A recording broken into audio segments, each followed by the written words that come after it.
The most significant of those efforts is a $42 billion initiative known as BEAD. But unfortunately, BEAD is a program that has gone off the rails. Here's how. In 2021, Vice President Harris agreed to lead the administration's signature $42 billion effort to extend internet service to millions of Americans.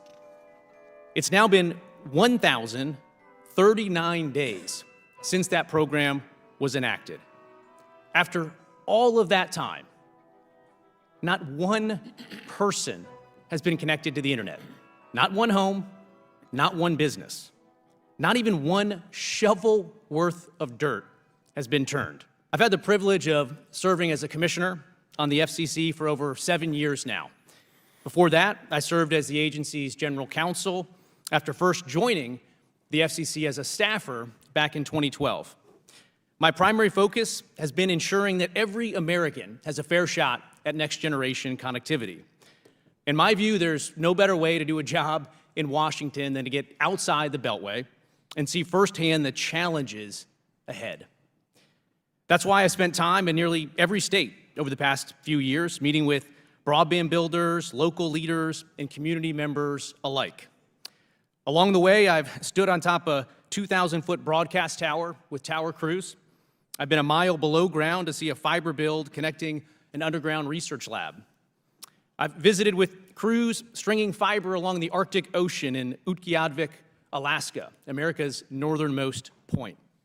And I've been on the Gulf Coast with teams as they restored service after hurricanes in Florida. In every community, I've heard about the opportunity that comes with a high-speed connection. And that's why I was pleased when a bipartisan consensus emerged to provide the support necessary to end the digital divide.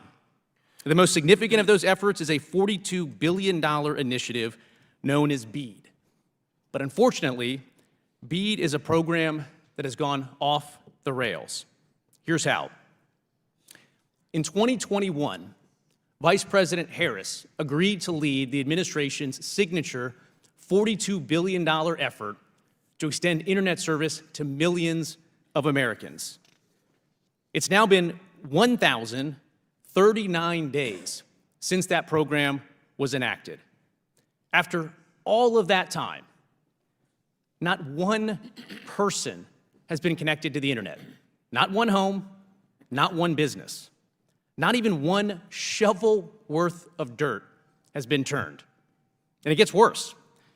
No infrastructure builds will even start until sometime next year at the earliest, and in many cases, not until 2026.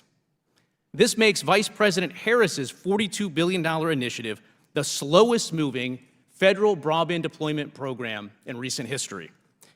With Vice President Harris at the helm, Politico recently reported on the, quote, frustration in finger pointing that defined the program's, quote, messy, delayed rollout.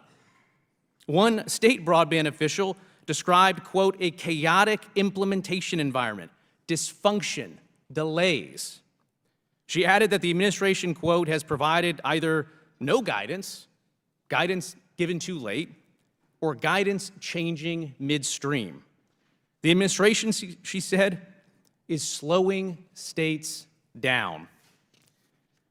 So what has the administration been doing over the last 1,039 days instead of connecting Americans? It's been advancing a wish list of progressive policy goals.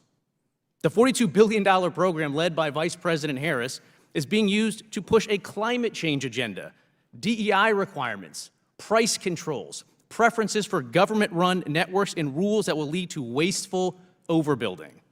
All of this will leave rural communities behind. Frankly, it would not be the only time the Biden-Harris administration has left rural America behind. In 2020, the FCC secured a commitment from Starlink to provide internet to 640,000 homes and businesses for about $1,300 per location in federal support. But the government revoked that award last year after President Biden gave agencies the green light to go after Musk. The administration is now spending dollars on the penny to connect locations through its own initiatives. Senator Cruz released a report identifying entire projects where the administration is now spending over $100,000 per location for internet. So here's the bottom line. Absent major reforms, Vice President Harris's $42 billion program is wired to fail. It's time to correct course. Get rid of all the extraneous political goals and focus on quickly connecting Americans.